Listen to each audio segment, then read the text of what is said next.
모든 공은 부하에게, 책임은 나에게 라는 말이 있습니다. 그게 지금 제 생각입니다. 나는 말의 연장으로 그가 스스로 목숨을 끊은 이유를 짐작할 만하다.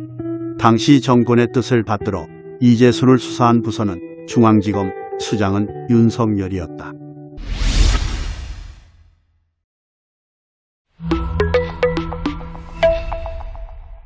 2년이나 지났지만 최근 이재수 사령관님의 세월호 유가족 사찰 무혐의 판결로 그분의 안타까운 죽음이 연일 우리 국민들의 마음을 참담하게 만들고 있습니다. 이런 말도 안 되는 사건에 대해서 문재인 대통령은 이런 방구도 없는데요.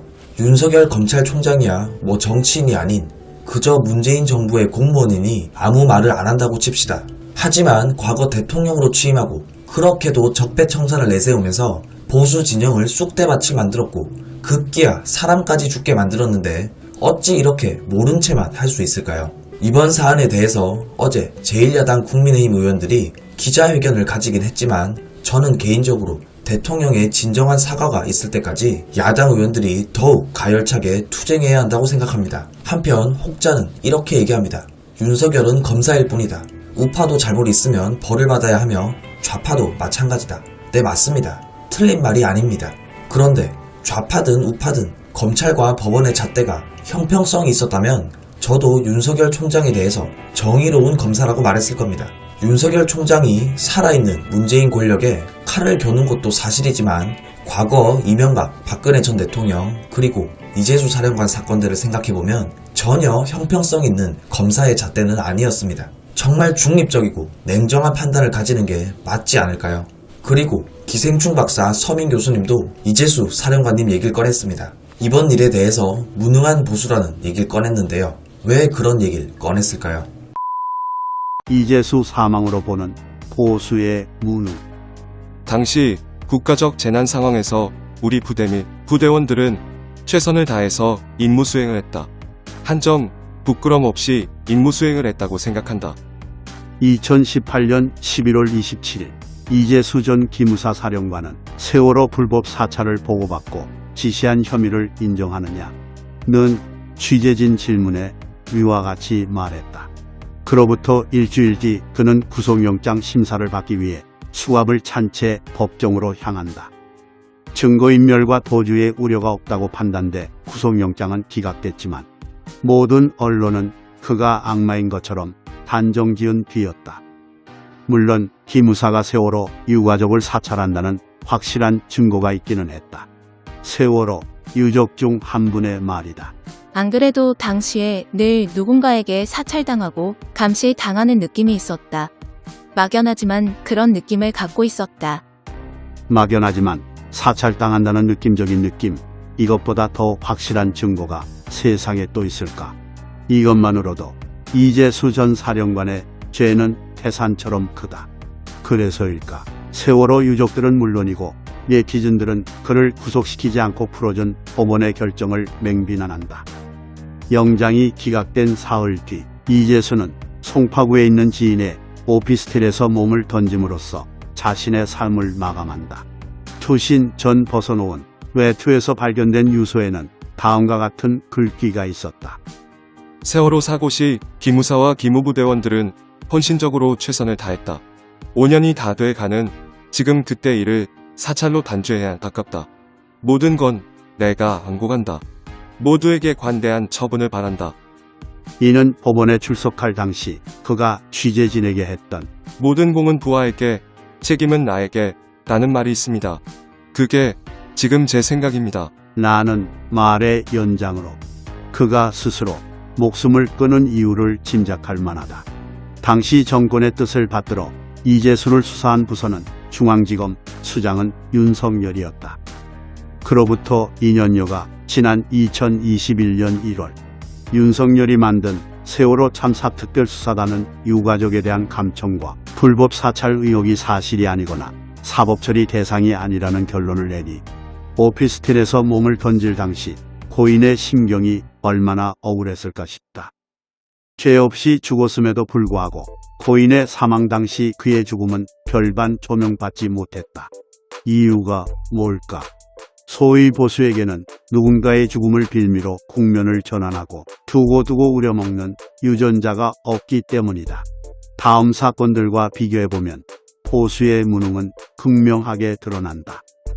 1. 노무현 전 대통령 640만 달러를 받았다는 혐의로 검찰 수사를 받던 중 몸을 던진다. 훗날 무혐의가 난 이재수와 달리 640만 달러 수수는 물론이고 피아제 시계를 받은 것도 사실로 드러났다. 그 후 좌파들은 노무현을 죽인 게 이명박이라면서 이를 갈았고 결국 정권을 탈취하는 데 성공한다.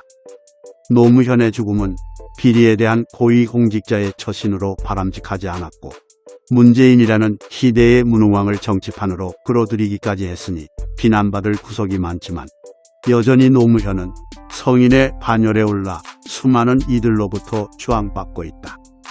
이 노회찬 전 의원 댓글 조작으로 유명한 드루킹 측으로부터 5천만 원을 받은 혐의를 받자 자살을 선택한다.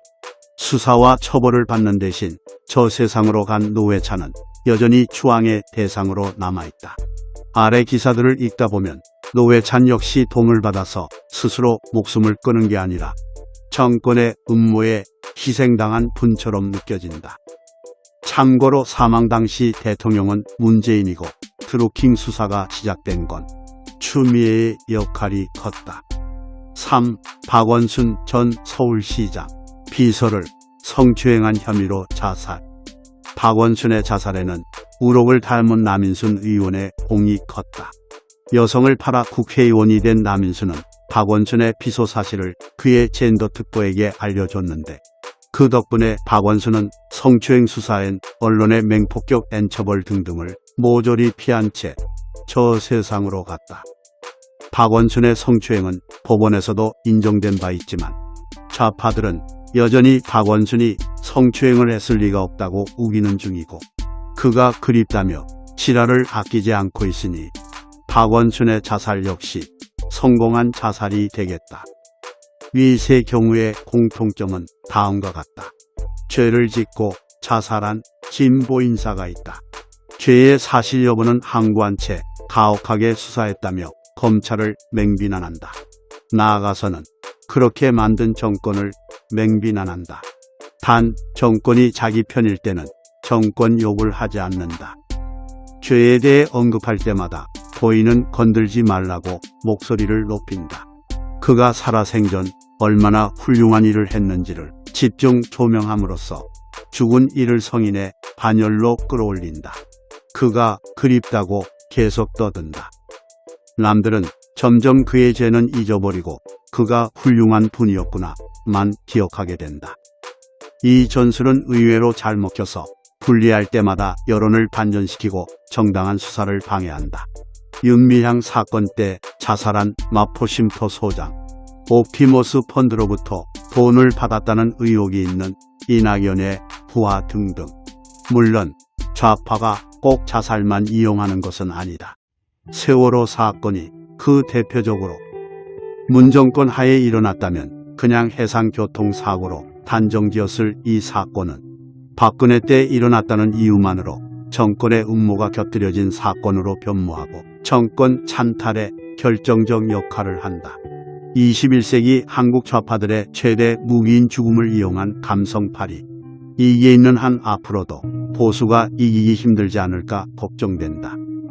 여러분들의 추천, 구독, 공유, 후원이 자유 대한민국을 지킵니다.